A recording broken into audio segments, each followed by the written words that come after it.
And actually, going through what you and the rest of the family have gone through. I think when you are bereaved at a very young age, anytime really, but particularly at a young age, I can resonate closely to that. You feel pain like no other pain, and you know that in your life it's going to be very difficult to... Imagine waking up one morning to discover that you own one of the most valuable private estates in the world. You have thousands of acres, old castles, and beautiful coastlines that the British Crown has owned for centuries, making millions of pounds each year. This is what happened to Prince William. However, his actions as the new owner upset the royal family and caused problems with Queen Camilla's close circle. As a result, her sister was quietly removed from her role. This is just the start. What William has inherited shows where real power lies in the royal family and suggests that his relationship with his stepmother's family may not heal. Welcome back. If you're new here, please subscribe and hit the notification bell. We explore interesting stories about the royal family, and this one gets even more intriguing the more you learn. Let's start from the beginning. The estate that changed everything. What William actually inherited. On September 8, 2022, Queen Elizabeth II passed away at Balmoral Castle. This event triggered many legal and financial changes for the British royal family. Titles changed, roles shifted, and large amounts of wealth and property changed hands automatically. For Prince William, who was 40 years old at the time, the changes were massive.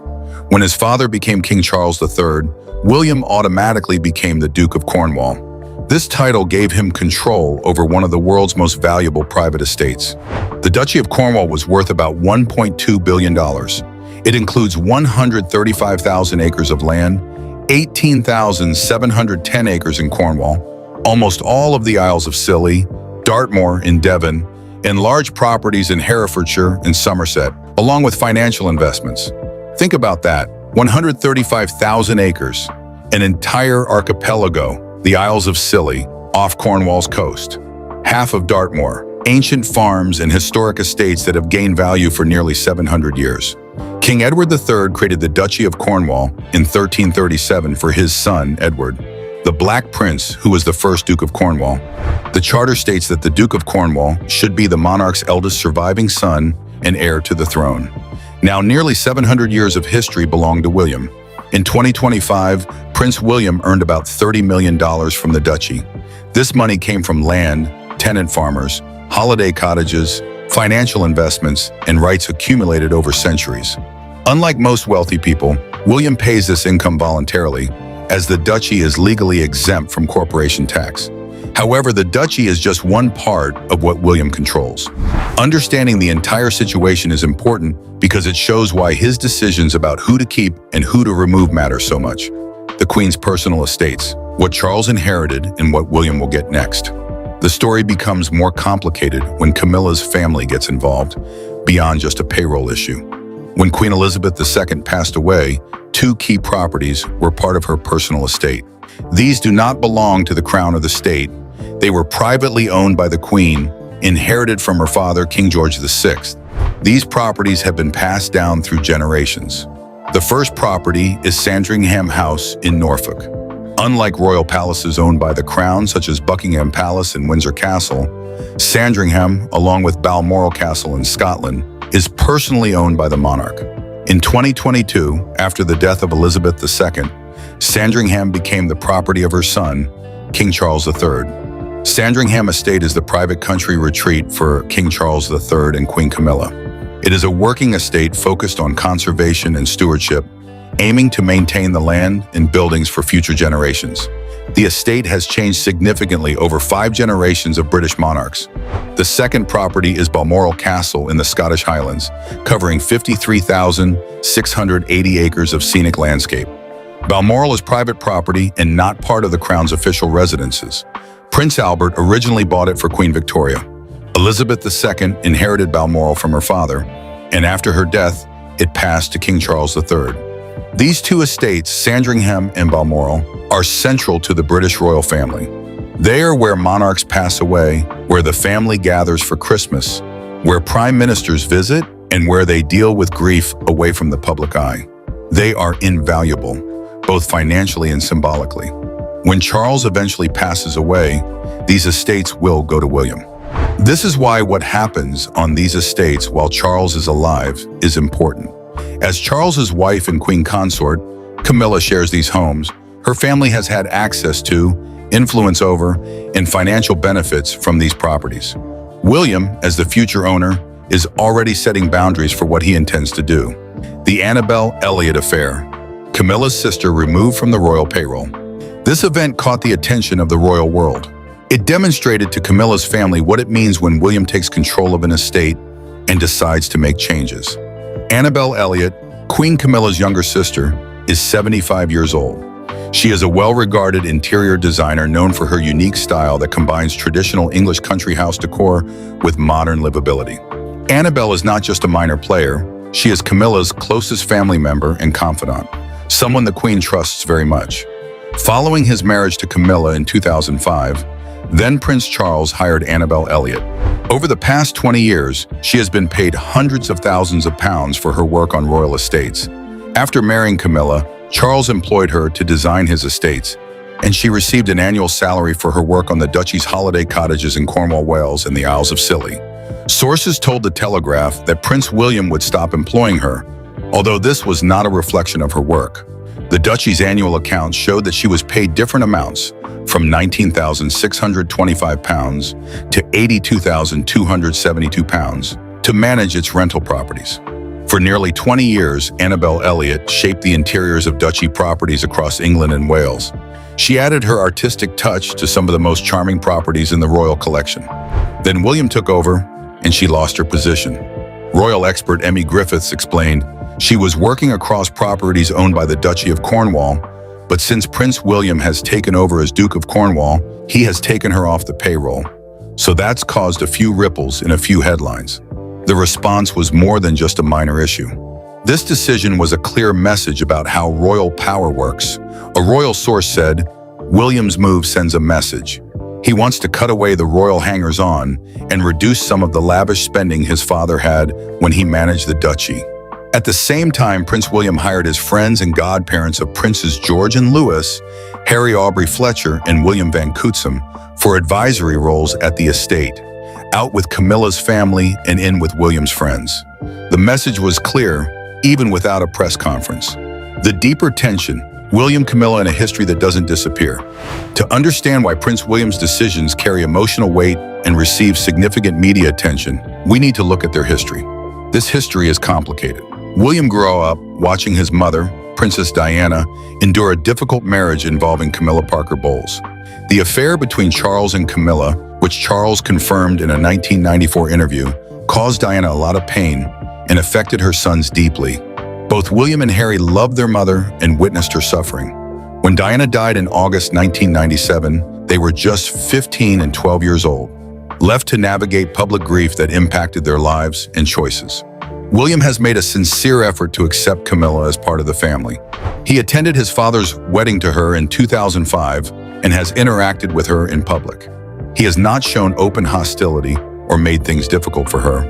However, accepting Camilla as family is different from accepting her relatives in a business setting. The Duchy of Cornwall is not just a family gathering. It is a large business that William will manage as future king. William's management of the Duchy of Cornwall shows the changing relationships within the royal family, especially as he prepares for his future role. His actions are under close observation since they reveal his approach to leadership and priorities. By making strategic changes, William aims to ensure that the duchy operates efficiently and reflects modern values. What William is doing is not about revenge or attacking Camilla or her family. Instead, it signals his independence and marks a shift from Charles's era to his own. This change directly affects Camilla's family's financial ties with the crown. The staggering scale of what William controls and what's still to come. Let's take a moment to understand the scale of what we're discussing, because the numbers are remarkable. Forbes estimated the late Queen's personal fortune at $500 million. This amount includes her jewels, art collection, investments, and 2 residences, Balmoral Castle in Scotland and Sandringham House in Norfolk. She inherited both properties from her father, King George VI. The royal family's wealth, valued at least £18 billion in land, property, and investments, usually passes to the new monarch and their heir in a long-standing tradition. When Charles passes away and William becomes king, he will inherit an incredible financial empire.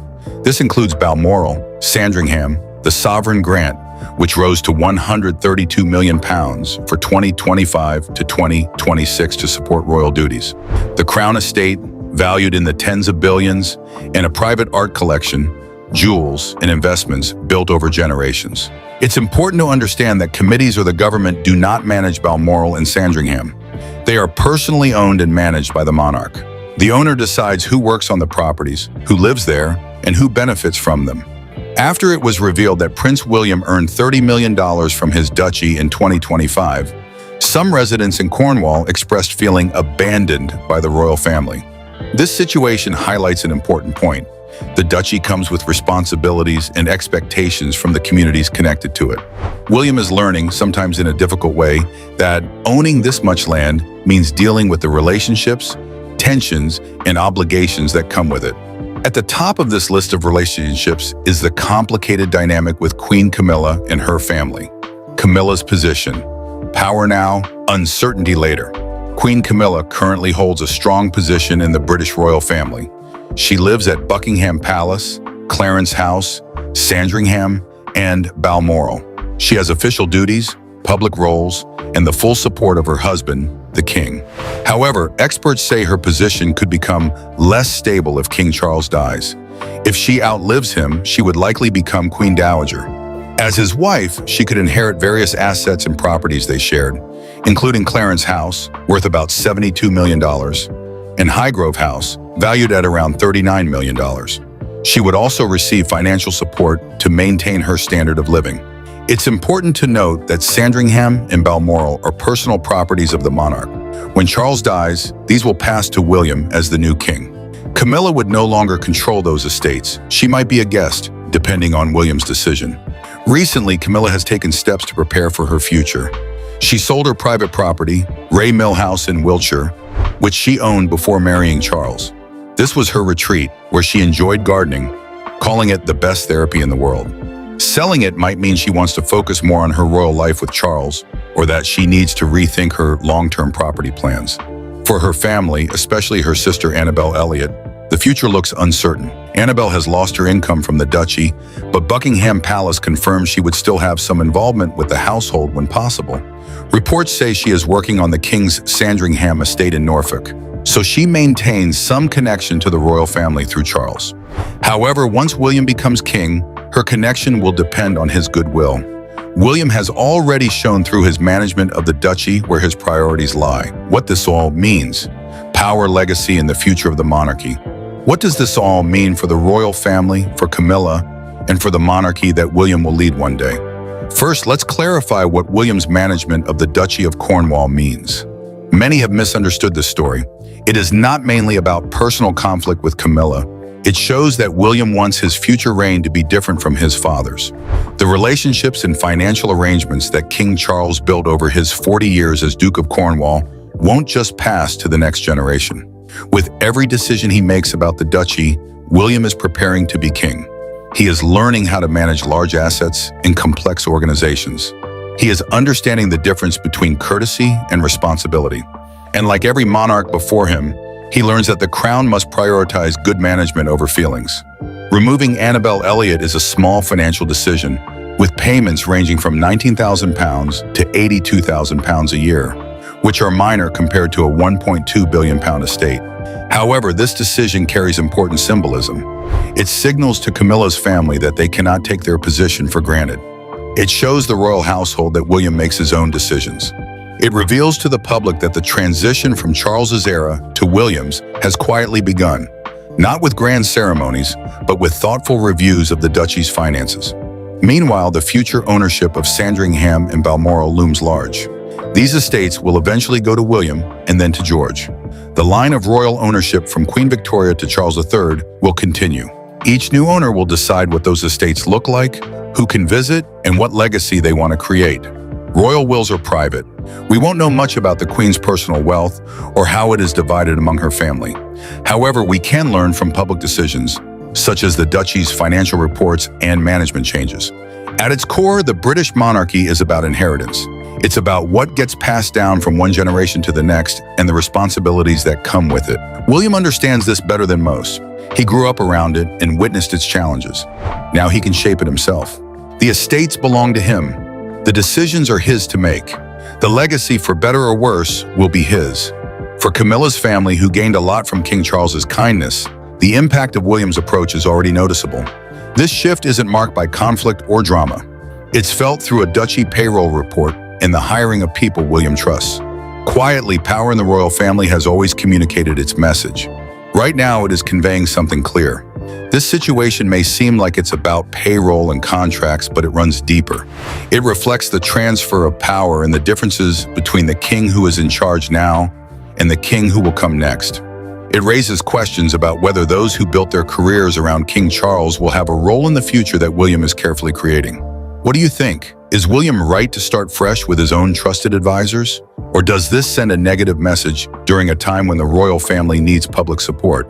Share your thoughts in the comments. I appreciate the insightful discussions here. If this video helped you better understand the royal family, please like it so others can find this channel. Subscribe if you haven't yet, and share it with anyone interested in the royals. Until next time, I'll keep watching closely, and I'll see you in the next video.